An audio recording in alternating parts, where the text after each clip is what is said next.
दीनदयाल उपाध्याय पशु आरोग्य मेले का आयोजन किया गया, जिसमें मुख्य अतिथि के रूप में अयोध्या सांसद लल्लू सिंह ने शिरकत की, जिन्होंने सर्वप्रथम गौ माता की पूजा की और उसके बाद दीप प्रज्वलित करके कार्यक्रम का शुभारंभ किया। मेले में क्षेत्र के और जनपद के सभी पशुपालकों को बुलाया गया था, किसानों को बुलाया गया था, जिससे वह किसानों को पशुपालकों को जो है पशुओं की बीमारी के बारे में जानकारी दी जा सके, व उनको पशुपालन विभाग द्वारा आई योजनाओं के बारे में जानकारी दी जा सके। वहीं आज जहां मुख्यमंत्री ने वेटनरी के लिए एम्बुलेंस को हरी झंडी दिखाई, तो इस कार्यक्रम में सांसद लल्लू सिंह अयोध्या ने भी वेटनरी के एम्बुलेंस को झंडी दिखाई। यहाँ पर जो है जनपद में अब 2 वेटनरी की एम्बुलेंस भी प्राप्त हो चुकी हैं, जिनका टोल फ्री नंबर 1962 है, ये कह सकते हैं 1962 है। जब अब पशुपालक यदि कोई पशु बीमार होता है तो उनको यह सुविधा का लाभ मिलेगा, जिसकी हेल्पलाइन पर वह फ़ोन करेंगे, उसके बाद उन्हें एम्बुलेंस की भी सुविधा मिलेगी। तो यह पशु आरोग्य मेला आज सुहावल क्षेत्र में लगाया गया था, जो कि अब संपन्न हो चुका है।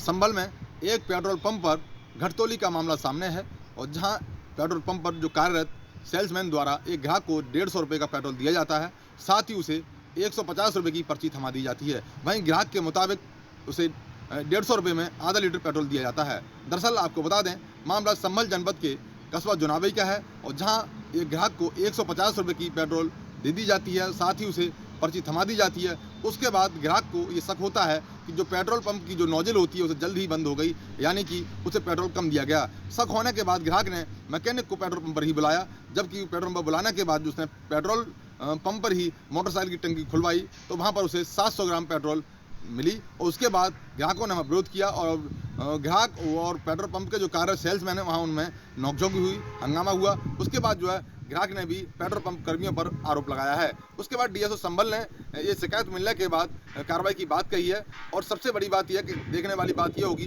कि जो संभल में जिस तरह से जो पेट्रोल पंप संचालित है उन पर घटतौली के मामले जो सामने आते हैं, तो ऐसे लोगों पर क्या कार्रवाई होगी। और सबसे बड़ी बात यह कि जिस तरह से जिलाधिकारी मनीष बंसल ने ये निर्देश दिए हैं संभल पेट्रोल पंप के लिए कि जिस तरह से आए दिन घटनाएं हो रही हैं, घटनाएं थमने का नाम नहीं ले रही हैं और हेलमेट लगाने के बाद ही पेट्रोल पंप दिया जाए। उसके बाद जो पेट्रोल पंप पर जो कार्यरत सेल्समैन है, पेट्रोल पंप स्वामी जो है, उनकी लापरवाही देखने को मिल रही है। लगातार पेट्रोल पंप पर बिना हेलमेट के ही उन्हें पेट्रोल दिया जा रहा है और देखने वाली बात होगी कि ऐसे पेट्रोल स्वामियों पर या सेल्समैनों पर क्या कार्रवाई होगी। संभल से संतोष यादव, प्राइम न्यूज। 3 दिन पूर्व गायब हुए युवक का शव रेलवे ट्रैक पर मिलने से हड़कंप मच गया है। आपको बता दें कि नाराज ग्रामीणों ने युवक के शव को हाईवे पर रखकर जाम कर दिया।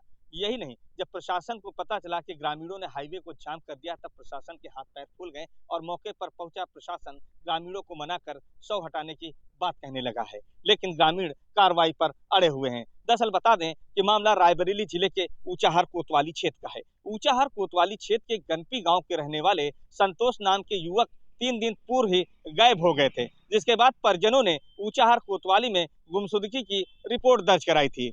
पुलिस पर ग्रामीणों और परिजनों का आरोप है कि पुलिस ने गुमशुदगी की रिपोर्ट दर्ज करने के बाद कोई भी तेजी नहीं दिखाई, लेकिन देर रात जब कानपुर के जीआरपी पुलिस से परिवार के लोगों को फोन आता है कि उनके बेटे का शव रेलवे ट्रैक पर मिला है, तब परिवार में हड़कंप मच गया। परिवार के लोगों ने शव को लेकर आए और जमुनापुर चौराहे पर शव को रखकर हाईवे जाम कर दिया। जब प्रशासन को पता चला कि ग्रामीणों ने शव को रखकर हाईवे जाम कर दिया, तब भारी तादाद में पुलिस प्रशासन मौके पर पहुंचा और कार्रवाई की बात करने लगा, लेकिन परिजनों ने पूरी तरीके से ऊंचाहार पुलिस पर लापरवाही का आरोप लगाया है। उन्होंने कहा है कि अगर पुलिस चाहती तो उनके बेटे की मौत न होती और उनके बेटे का पता चल जाता, लेकिन पुलिस पिछले 3 दिनों तक सोती रही। वहीं पुलिस के आला अधिकारियों से जब बात करने की कोशिश की गई तो पुलिस के आला अधिकारियों ने ये कहा कि गुमशुदगी की रिपोर्ट दर्ज की गई है और परिजनों के द्वारा तहरीर मिली है, हत्या का मुकदमा दर्ज कर जल्द ही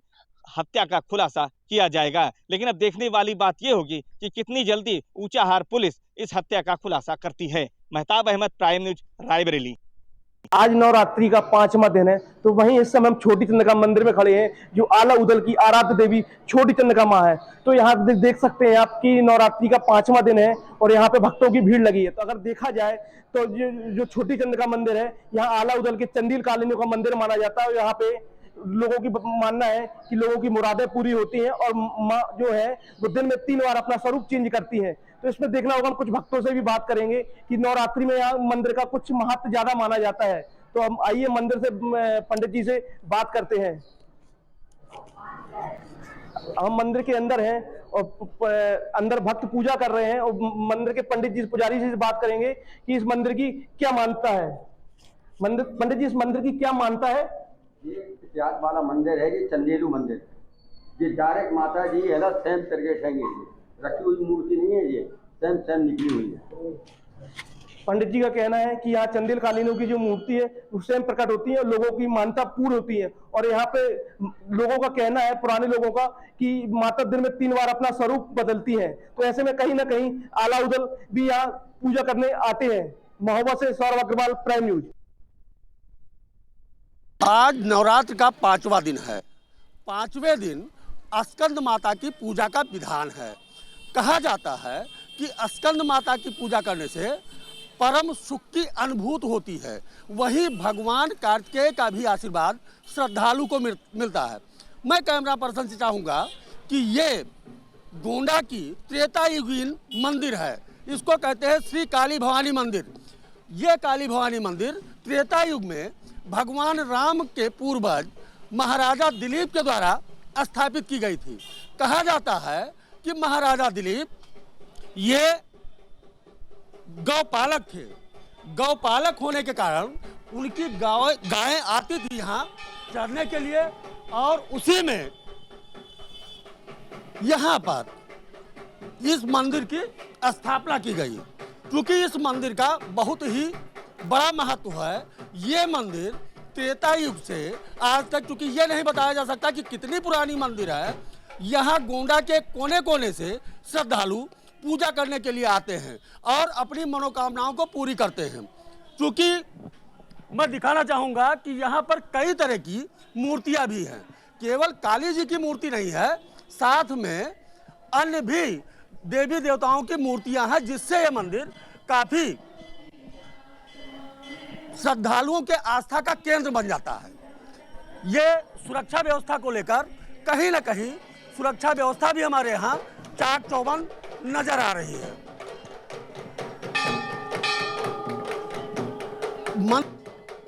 है नवरात्र के दिनों में यहाँ पर काफी भीड़ हो जाती है। श्रद्धालु आते हैं और अपनी मनोकामनाओं को पूरी करते हैं। प्राइम न्यूज गोंडा के लिए भूपेंद्र द्विवेदी। में जैसे जैसे मंदिर का निर्माण आगे बढ़ रहा है और यह भी लोगों को जानकारी मिल चुकी है कि भगवान रामलला 2024 के मकर संक्रांति के तिथि तक अपने गर्भगृह में विराजमान होंगे, तो सबसे बड़ी बात यह है कि सर्वप्रथम उसमें मूर्ति की जरूरत पड़ेगी भगवान रामलला की। जैसा कि ट्रस्ट ने निश्चित किया है कि भगवान रामलला की मूर्ति जो होगी वह बाल स्वरूप की होगी, जिसके लिए कई प्रदेशों से पत्थर मंगाए गए। यहाँ तक कि नेपाल के गंडकी नदी से भी पत्थर मंगाया गया, जो कि भगवान शालिग्राम के रूप में जाना जाता है। उसको तराशने का कार्य यानी कि डेमो का कार्य जो है अब शुरू हो गया है, जिसके लिए अब तक यहाँ पर कह सकते हैं कि 5 से 6 मूर्तिकार पहुँचे हैं, जो अपना अपना डेमो बनाकर राम मंदिर ट्रस्ट के लोगों के सामने पेश कर रहे हैं। और जो भी मूर्ति उनकी मानी जाएगी, जो भी स्थापित होगी, उसमें वह मूर्ति जो है जो वो चयनित करेंगे वही मूर्ति वहाँ पर स्थापित की जाएगी। तो सभी मूर्तिकार जो है अपना अपना डेमो इस समय प्रस्तुत करने में लगे हुए हैं। ये इसके लिए कर्नाटक के, बेंगलोर के और उड़ीसा के अन्य कई जगहों के